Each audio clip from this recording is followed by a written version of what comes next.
Today we're going to be looking at Tommy Fleetwood's swing. Now, Tommy Fleetwood, a formidable ball striker, arguably one of the best in the world. If you look at his stats from particular yardages with his approach play, he's not exceptional at one thing, but he seems to be very good at a lot of different things, which I think probably serves you better on the PGA Tour, certainly in terms of consistency.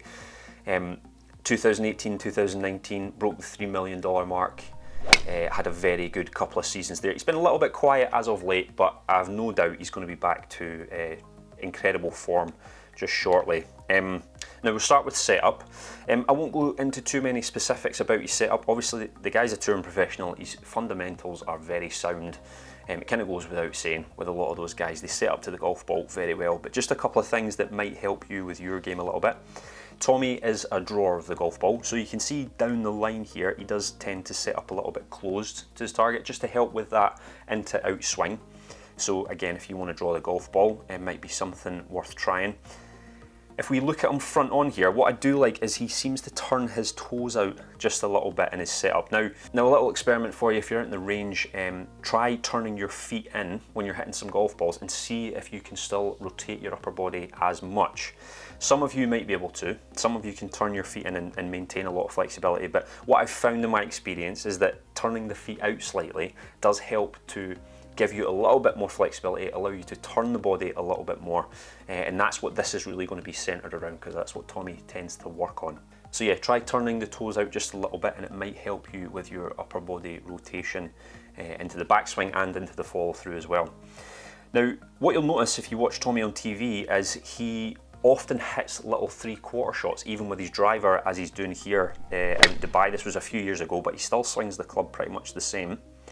Now the reason for that is he was struggling with his upper body rotation a little bit, so he decided to try and hit 3/4 shots on the range with his irons in particular. And he found that he hit the ball so well that way that he decided to take that out onto the golf course. Now, first of all, I have to say I really respect that decision, because sometimes we pick things out on the range that we like to do.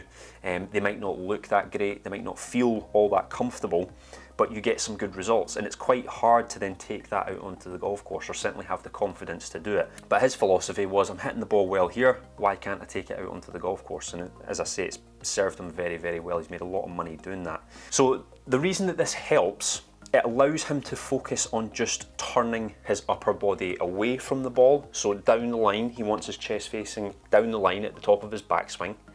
He rotates and then makes sure the chest is facing at the target. Dead simple. That's all he's really thinking about when he does that. It's just making sure that he rotates the upper body.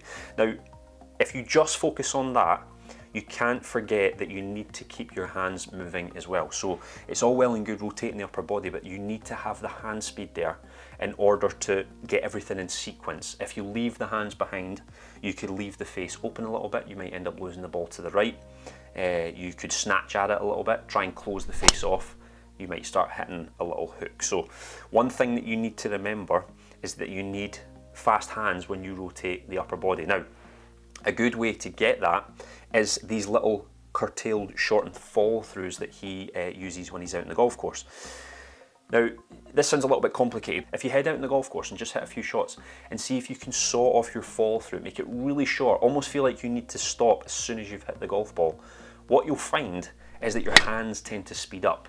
It's that same feeling if you were in the rough, you pulled the ball over to the left-hand side of the rough, say, and there was a tree branch in your way.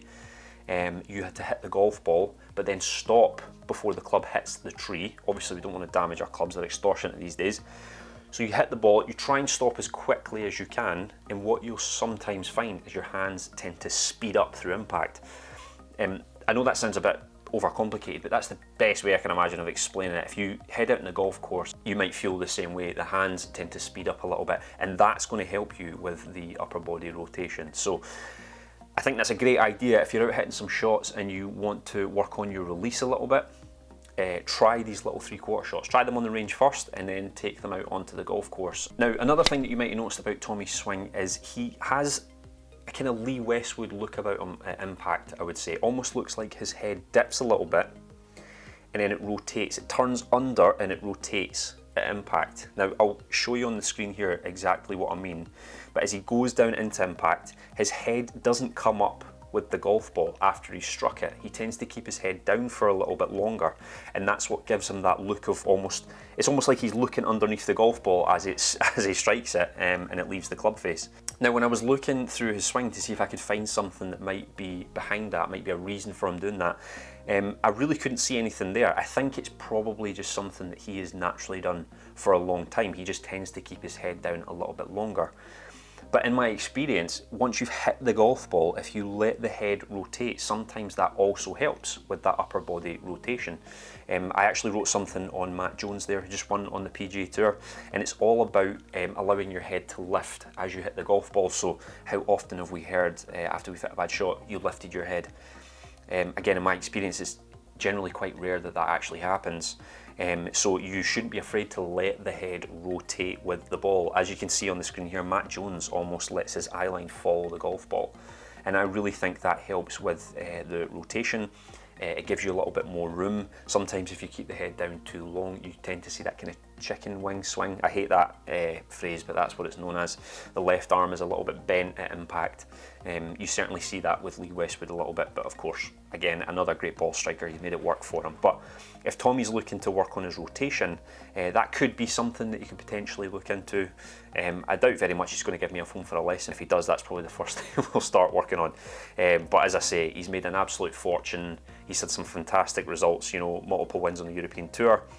Nearly won the Open 1 year, so I definitely think he's going to go on to win a major, if not a few. So he's certainly made it work for him, but just looking at his swing, that's the one thing I would maybe say could maybe also help with that upper body rotation, is just allowing the head to come up after impact. So there you go, great golfer, really enjoy watching him play, fascinating golf swing, really good ball striker, can't say enough about it really. So yeah, I hope you enjoyed this. If you've got any questions at all, as always, just leave them in the comment section and I'll get back to you. As I say, remember to subscribe. We've got some great stuff coming this year, and we'll see you next time.